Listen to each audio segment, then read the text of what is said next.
As the Supreme Court kicked off oral arguments surrounding the fate of DACA, here in Arizona, supporters and detractors of the program got fired up. Cronkite News reporter Marcella Baietto tells us what some DACA recipients are doing locally to push the issue forward. Marcella? Students we spoke to say they now have to fight even harder for a comprehensive plan that would allow them to remain in the United States. But the president and his allies believe it's time for DACA to go.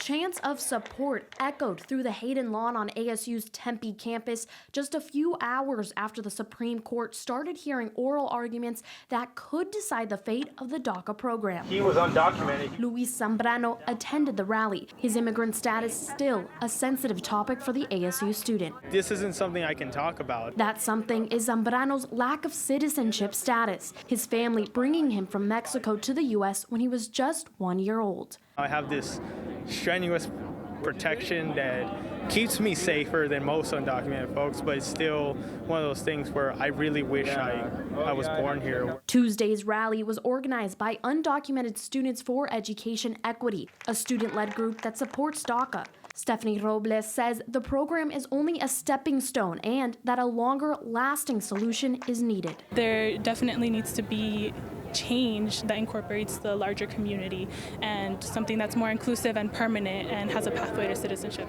Students and supporters from all different backgrounds coming together, voicing their concerns against some of the rhetoric used by several local lawmakers. If you look at someone, you can't tell if they're legal or illegal. It's kind of ridiculous that some people decide to draw lines and make laws that only advantage them. The Supreme Court has until June of 2020 to make a decision on DACA.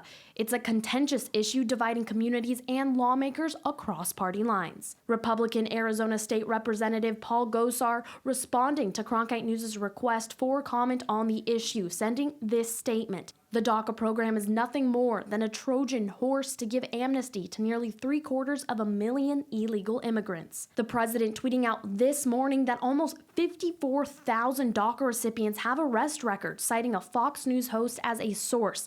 Nevertheless, the president also writing he is willing to make a deal with Democrats.